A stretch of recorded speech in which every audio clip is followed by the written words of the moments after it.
बच्चों हम पढ़ रहे हैं कक्षा 10 की गणित की पाठ्य पुस्तक का अध्याय 14 सांख्यिकी। आज भाग 3 में हम सीखेंगे कल्पित माध्य विधि द्वारा वर्गीकृत आंकड़ों का माध्य ज्ञात करना। हमेशा की तरह आपको अपनी नोटबुक और पेन तैयार रखना है बच्चों। हर एक बात को ध्यान से समझते हुए नोट कर लेना है और बाद में दोहराना जरूर है। देखिए, आज हम चर्चा करने वाले हैं कल्पित माध्य विधि की। नोट कीजिए बच्चों, कल्पित माध्य विधि से आंकड़ों का माध्य ज्ञात करने के लिए निम्न सूत्र का प्रयोग करते हैं। कल्पित माध्य विधि द्वारा आंकड़ों का माध्य ज्ञात करने के लिए किस सूत्र का प्रयोग करते हैं बच्चों? देखिए, बोलते हुए लिखेंगे, जैसे जैसे मैं बोल रहा हूं वैसे वैसे आपको लिखना है। माध्य x बार बराबर a plus sigma F I D I बटे सिग्मा एफ आई।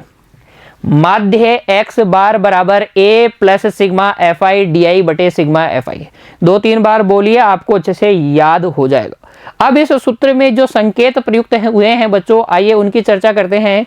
देखिए, x बार तो आपको पता ही है, माध्य को बोलते हैं। a क्या है यहाँ बच्चों? ये जो a है इसे हम कहते हैं कल्पित माध्य। क्या कहते हैं? कल्पित माध्य। और यह एक ऐसा आंकड़ा होता है, एक ऐसा आंकड़ा या संख्या कह दीजिए, ऐसी कोई संख्या होती है जिसको हमने माध्य मान लिया है। माध्य मान लिया है। तो कोई भी संख्या जिसको आपने माध्य मान लिया है उसी संख्या को हम कहते हैं ए कल्पित माध्य। अब ये संख्या आप कैसे मानेंगे? कोई भी संख्या मान सकते हैं बच्चों, 1, 2, 10, 20, 50, 100, 1000, कुछ भी आप मान सकते हैं। लेकिन प्रश्न को आसानी से हल करने के लिए, सुविधा के लिए हम क्या करते हैं, ये जो कल्पित माध्य मानते हैं ये दिए गए आंकड़ों में से ही एक आंकड़ा ले लेते हैं। तो सुविधा के लिए मैं बोल रहा हूं, सुविधा के लिए आप कुछ भी मान सकते हैं, लेकिन सुविधा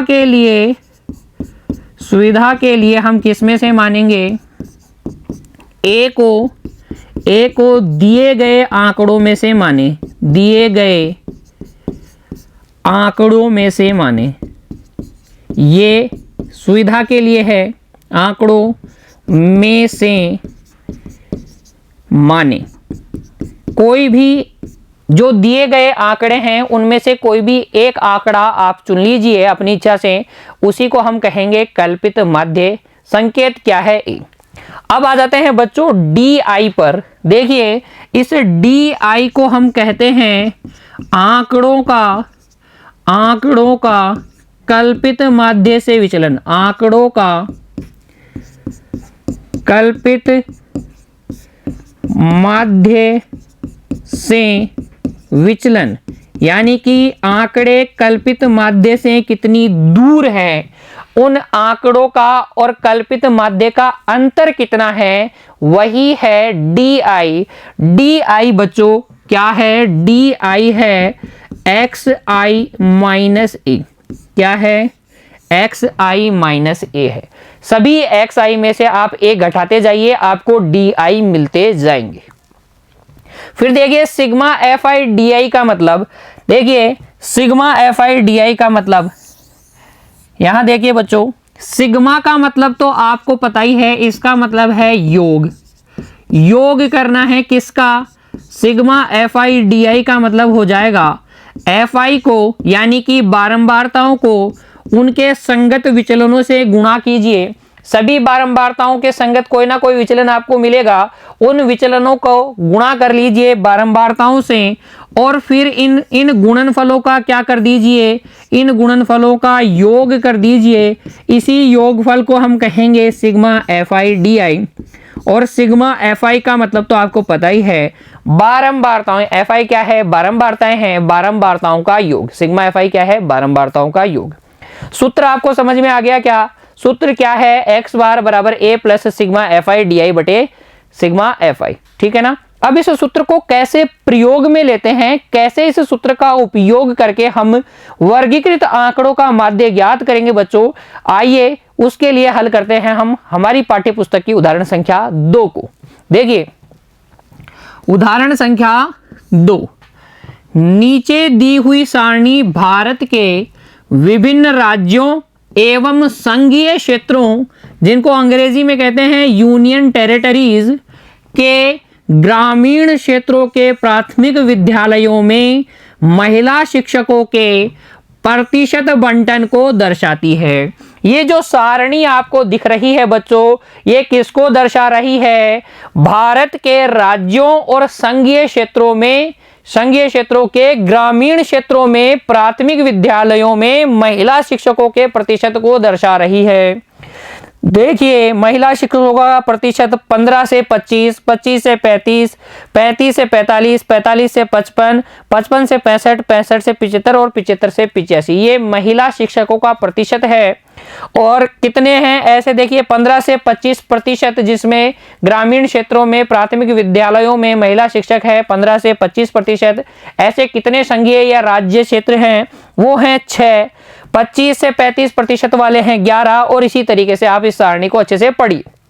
फिर हमसे कहा गया है इस अनुच्छेद में, यानी कि इस अध्याय में जो पहला अनुच्छेद दिया गया है, चर्चित तीनों विधियों से महिला शिक्षकों का माध्य प्रतिशत ज्ञात कीजिए। हमसे महिला शिक्षकों का माध्य प्रतिशत पूछा गया है तीनों विधियों से, जिनमें से बच्चों हमने प्रत्यक्ष विधि द्वारा माध्य ज्ञात किया था पिछले भाग में। भाग 2 में हमने बच्चों प्रत्यक्ष विधि की चर्चा की थी, इसी उदाहरण को हमने हल किया था। और मैंने आपसे कहा था कि अगले भाग में मैं आपको बताऊंगा कि कल्पित माध्य विधि से, कल्पित माध्य की विधि से कैसे हम माध्य ज्ञात करते हैं। और बच्चों इसके अगले भाग में, यानी कि मैं कह रहा हूं भाग 4 में, हम चर्चा करेंगे पग विचलन विधि द्वारा माध्य ज्ञात करने की। तब भी मैं यही उदाहरण लूंगा और इसको हल करके दिखाऊंगा। तो यहां हम दूसरी विधि की चर्चा करने वाले हैं, कल्पित माध्य विधि द्वारा वर्गीकृत आंकड़ों का माध्य ज्ञात करना। ये आंकड़े वर्गीकृत हैं। देखो, आंकड़े आपको वर्ग अंतराल के रूप में दिए गए हैं। और ये वर्ग अंतराल कैसे हैं? संतत हैं, क्योंकि उच्च सीमा निम्न सीमा के बराबर है, उच्च सीमा निम्न सीमा के बराबर है। ठीक है ना?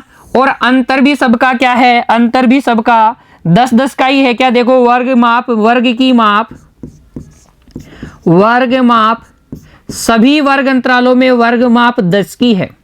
ठीक है, वर्ग माप 10 की है। और क्रमागत वर्ग अंतरालों में उच्च सीमा निम्न सीमा के बराबर है। तो ऐसे बारंबारता बंटन सारणी को हम कहते हैं सतत बारंबारता या संतत बारंबारता बंटन सारणी। संतत बारंबारता बंटन सारणी। तो जब भी बच्चों आपको कोई सारणी दी जाए, तब आप अपने आप से 2 सवाल पूछिएगा। 2 सवाल पूछिएगा, क्या जो वर्ग अंतराल आपको दिए गए हैं उनकी वर्ग माप सब में सेम है क्या? ये सबसे अच्छे से पहले चेक कर लीजिएगा। देखिए, सब में 10-10 का ही अंतर है। फिर आप ये भी चेक करिएगा कि जो सारणी आपको दी गई है वो संतत है या नहीं, यानी कि उच्च सीमा निम्न सीमा के बराबर है या नहीं क्रमागत वर्ग अंतरालों में। अगर ऐसा है तो प्रश्न हल करने में आपको कोई दिक्कत नहीं आएगी, ज्यादा आपको दिक्कत आने वाली नहीं है कैलकुलेशन में भी। तो हमारे पास जो सारणी दी गई है उदाहरण संख्या 2 में संतत बारंबारता बंटन सारणी है, वर्ग माप सभी वर्ग अंतरालों की बराबर है। हमें हल करना है, हमें ज्ञात करना है महिला शिक्षकों का माध्य, वो भी कल्पित माध्य विधि से। तो जरा एक बार सोचिए बच्चों, सोचिए, जब हमने प्रत्यक्ष विधि द्वारा हल किया था इसी उदाहरण को, तो क्या हमने एक हल सारणी बनाई थी? सारणी में हमने पहले वर्ग अंतराल लिखा था, जो वर्ग अंतराल के रूप में आंकड़े दिए गए थे वो हमने लिखे थे। फिर बच्चों हमारे को जो बारंबारता दी गई थी वो बारंबारता लिखी थी। और फिर हमने ज्ञात किया था xi। ये xi क्या था? ये था बच्चों माध्यमान। क्या था? माध्यमान। कैसे ज्ञात करते हैं माध्यमान? हम निम्न सीमा और उच्च सीमा को जोड़कर 2 का भाग लगा देते हैं। जो ये वर्ग अंतराल हमें दिए गए हैं इनकी निम्न सीमा और उच्च सीमा को जोड़ लेते हैं और 2 का भाग लगा देते हैं, तो हमारे पास xi आ जाते हैं। प्रत्यक्ष विधि में तो हम क्या करते हैं, यहां एक अन्य कॉलम बनाते हैं जिसके अंदर fi xi लिखते हैं। लेकिन बच्चों जब हम बात करेंगे कल्पित माध्य विधि की तो थोड़ा अलग है। थोड़ा अलग क्या है? देखिए, थोड़ा अलग क्या है? कल्पित माध्य विधि में, कल्पित माध्य विधि वही हमें क्लास इंटरवल वर्ग अंतराल दिए जाएंगे। क्या दिए जाएंगे? वर्ग अंतराल। जैसा कि उदाहरण में हमें दिया गया है, हमारे पास बारंबारता होगी, बारंबारता यानी कि FI हमारे पास होंगे। हम वही माध्यमान निकालेंगे, माध्यमान XI हम निकाल लेंगे। अब की बार प्रत्यक्ष विधि से अब अलग क्या है वो देखिए। सारणी में, हल सारणी में अलग क्या है, आपको निकालना होगा DI। कैसे निकालते हैं DI? विचलन कैसे निकालते हैं बच्चों? ये हम निकालते हैं XI में से A घटाकर, XI में से A घटा लेते हैं तो हमारे पास DI आ जाता है। ठीक है, जब आप DI निकाल लेंगे फिर आपको एक कॉलम बनाना होगा जिसमें आप FI और DI को गुणा करेंगे, FI DI को गुणा करेंगे। तो इस प्रकार की सारणी आपको हल में बनानी है। कल्पित माध्य विधि द्वारा जब हम हल करते हैं तो ये सारणी आपके दिमाग में आनी चाहिए। वर्ग अंतराल, बारंबारता, माध्यमान, विचलन, FI DI। ठीक है, हम इन माध्य मानों में से किसी एक मान को A मानेंगे। जैसा कि मैंने आपको बताया था, जब मैं आपको सूत्र समझा रहा था तब मैंने आपको क्या कहा था, जब आप दिए गए आंकड़ों में से किसी एक आंकड़े को कल्पित माध्य मानते हैं तो सुविधा रहती है हल करने में। तो हमेशा ही हम इन आंकड़ों में से, इन मध्य मानों में से किसी एक आंकड़े को A बोल देंगे।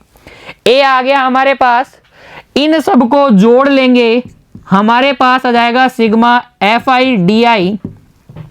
इन सब को जोड़ लेंगे, हमारे पास आ जाएगा सिग्मा FI। सूत्र क्या है कल्पित माध्य विधि द्वारा माध्य ज्ञात करने का? सूत्र देखिए, सूत्र हमारे पास है x बार हमारे पास होता है A plus sigma FI DI बटे सिग्मा FI। A आपके पास है, सिग्मा FI DI आपके पास है, सिग्मा FI आपके पास है। सब कुछ आप मान भर देंगे तो आपके पास क्या आ जाएगा? माध्य आ जाएगा। आइए हल करता हूं। उदाहरण संख्या 2 को सारणी बनाएंगे आप इस तरीके की। देखिए, ये सारणी बना लीजिए। महिला शिक्षकों का प्रतिशत आपको प्रश्न में ही दिया गया है तो इसको इस तरीके से भर लेंगे। संघीय या राज्य क्षेत्रों की संख्या आपको दी गई है, FI आपको दिया गया है, भर लीजिए। किसी एक आंकड़े को आपको A मानना है, XI निकालना है, DI निकालना है, FI DI वाली। तो 1 2 3 4 5 5 कॉलम वाली सारणी आप हल में बनाएंगे। लिखेंगे कल्पित माध्य विधि से हल। देखिए, उदाहरण संख्या 2 का हल, कल्पित माध्य वाली विधि। इस प्रकार की आप टेबल बनाएंगे। XI कैसे निकालते हैं? XI को बोलते हैं माध्यमान। जोड़ के 2 का भाग लगा दीजिए। देखिए, 15 और 25 हो गया 40। 40 में 2 का भाग लगाएंगे, ये आ जाएगा 20। और अब जो मैं बोल रहा हूं उसको ध्यान दीजिएगा, क्योंकि ये क्या है, बारंबारता बंटन सारणी संतत है, सभी की वर्ग माप समान है। तो अब मैं इसमें वर्ग माप जोड़ते जाऊंगा, मेरे पास XI आता जाएगा। मैं बार बार जोड़ के 2 का भाग नहीं लगाऊंगा, मैं सीधा लिखूंगा। क्यों लिख पाऊंगा? उसका कारण मैंने आपको बताया। बारंबारता बंटन सारणी क्या है? संतत बारंबारता बंटन सारणी है। इसमें जो मान आएंगे वो इसी प्रकार से आएंगे। देखिए, 10 का अंतर है तो 10 जोड़ते जाइए, 30। वेरीफाई आप कर सकते हैं। 25 और 35 हो गया 60, 60 का आधा हो जाएगा 30। फिर 10 से जोड़िए, 40 आएगा। वेरीफाई आप कर सकते हैं, जोड़ के 2 का भाग लगा दीजिए 40। फिर 10 जोड़ लीजिए, 50, 60, 70 और ये आ जाएगा बच्चों 80। ध्यान दीजिएगा कितना आसान हुआ। संतत बारंबारता बंटन सारणी है तो जोड़ के 2 का भाग नहीं लगाना पड़ा, हम इसी में 10 जोड़ते चले गए और हमारे पास XI आ गए, हमारे पास माध्यमान आ गए। इनमें से किसी एक को हम क्या कहेंगे? इनमें से किसी एक को हम कहेंगे A। जिसको आप A बोल रहे हो बच्चों, उसको इस तरीके से आप डिब्बा बना दीजिए और यहां पर DI के ऊपर लिख दीजिए A बराबर है 50। ठीक है, इस तरीके से आप जब लिखेंगे तो आपके माइंड में रहेगा कि आपने A किसको माना था। अब जो भी XI है उनमें से 50 घटाते जाइए। 20 में से 50 गया तो माइनस का 30, 30 में से 50 गया तो माइनस का 20, 40 में से 50 गया तो माइनस का 10, 50 में से 50 गया तो 0, 60 में से 50 गया तो 10, 70 में से 50 गया तो 20, 80 में से 50 गया तो 30। फिर हमें क्या करना है? FI गुणा DI करना है। ये रहे मेरे पास FI, ये रहे मेरे पास DI, गुणा कर लें, 6 को गुणा करें माइनस के 30 से तो माइनस का 180, 11 को गुणा करें 20 से माइनस के 20 से तो माइनस का 220, 7 को गुणा करें 10 से तो माइनस का 70, 4 को गुणा करें 0 से तो 0, 4 को गुणा करें 10 से तो ये हो जाएगा 40, 2 को गुणा करें 20 से तो ये भी हो जाएगा 40, 1 को गुणा करें 30 से तो ये हो जाएगा 30। देखिए बच्चों, अब मैं माइनस माइनस वालों को अलग जोड़ लूंगा और प्लस प्लस वालों को अलग जोड़ लूंगा और फिर फाइनल रिजल्ट लिखूंगा। देखिए जोड़िए, जब आप इन सब को जोड़ेंगे तो 0 0 0 हो जाएगा 0, 7 और 2 9, 9 और 8 कितना हो जाएगा बच्चों, 9 और 8 हो जाएगा 17, हासिल 1, 1 और 1 2, 2 और 2 4, तो ये आ जाएगा माइनस वक्त में 470, कितना आ जाएगा माइनस में 470 आ जाएगा, कितना आएगा माइनस 470। इसमें तो कोई दिक्कत नहीं है ना, जोड़ने में तो कोई दिक्कत नहीं होनी चाहिए। इनको जोड़िए, 40 और 40 80 और 30 हो जाएगा 110, वो भी प्लस का। अब आप इन दोनों को जोड़ लीजिए, माइनस के 470 में प्लस के 110 जोड़िए, ये आपके पास आएगा, देखो 0 माइनस 0 0, 7 में से 1 गया, 7 में से 1 गया 6, 4 में से 1 गया 3, माइनस में 360 आएगा, कितना आएगा माइनस में 360। सिग्मा FI/DI ध्यान से करना है, ध्यान से करना है बच्चों आपको। मैं फिर से बोल रहा हूं, कैसे करेंगे भाई, जब आप विचलन निकालेंगे फिर ये गुणनफल करेंगे तो नेगेटिव आएंगे 0 के ऊपर और 0 के नीचे पॉजिटिव आएंगे। नेगेटिव वालों को अलग से जोड़ लीजिए, पॉजिटिव वालों को अलग से जोड़ लीजिए, फिर इस नेगेटिव वाले मान में ये पॉजिटिव वाला मान जोड़ के लिख दीजिए। जो बड़ा आएगा उसी का साइन उत्तर में आएगा। माइनस का 470 है, प्लस का 110 है, तो घटा के लिखेंगे, हमेशा घटा के लिखेंगे और चिन्ह किसका लगाएंगे, दोनों में से जो बड़ा है। बड़ा कौन है, 470 है, तो इसका साइन माइनस का है, इसलिए माइनस का 360। सिग्मा FI कीजिए, सबको जोड़िए, देखिए ये हो गया 6 और 11 17, 17 और 7 हो जाएगा बच्चों, 17 और 7 24 और 4 28 और 4 32 और 2 34 और 1 35, ये हो जाएगा 35। सिग्मा FI आ गया आपके पास 35। अब सिर्फ आपको माध्य ज्ञात करना है और माध्य के सूत्र में रखना है। सूत्र हमें पता है, देखिए माध्य x बार बराबर a प्लस सिग्मा FI/DI बटे सिग्मा FI। a आपने कितना माना था 50, प्लस सिग्मा FI/DI कितना आया माइनस 360 बटे में कितना 35। देखिए ये हो जाएगा 50 प्लस माइनस क्या माइनस 360 बटे 35, 5 से काट लीजिए, 5 से काटेंगे तो 5 सत्ते 35, 5 दूनी 10 और 5 सत्ते 35, ये हमारे पास आ जाएगा 50 माइनस 72 में 7 का भाग लगाएंगे तो देखिए 7 एकम 7, 2 में भाग जाएगा नहीं तो 0.20 में 7 दूनी 14, 7 दूनी 14, 6 बच गया, 6 बच गया बच्चों, तो ये हो जाएगा 7 8 56, 7 8 56, 4 बच जाएगा 40, 7 पंजे 35, तो ये आ जाएगा 10.285 या आप कह दीजिए लगभग आ जाएगा ये 10.29 के 10.29 लगभग घटा लीजिए तो ये आ जाएगा 39.71। 50 में से 10.29 घटाएंगे तो 39.71 लगभग आपके पास माध्य आएगा। और ये माध्य बच्चों वही है जो आपने प्रत्यक्ष विधि द्वारा ज्ञात किया था। देख लीजिए, मिला लीजिएगा, किसी भी विधि से आप माध्य ज्ञात करेंगे तो वो क्या आएगा, समान ही आएगा। अगले भाग में जब मैं आपको बताऊंगा पग विचलन विधि द्वारा माध्य, तो बच्चों तब भी यही मान आएगा, आप मिला लीजिएगा। नोट कीजिए इसे, उदाहरण संख्या 2 के हल को नोट कीजिए बच्चों, ध्यान से सावधानी पूर्वक नोट कीजिए। बाद में आपको एक बार फिर से हल करना है, बिना देखे हल करना है, अच्छे से प्रैक्टिस कर लेनी है। कल्पित माध्य विधि द्वारा वर्गीकृत आंकड़ों का माध्य ज्ञात करना। ठीक है, कोई दिक्कत आपको नहीं रही होगी बच्चों इस विधि से माध्य ज्ञात करने में, ऐसी मैं आपसे उम्मीद रखता हूं। आज की कक्षा में इतना ही बच्चों, मिलते हैं अगली कक्षा में, तब तक के लिए आप पढ़ते रहिए बच्चों, खुश रहिए, धन्यवाद।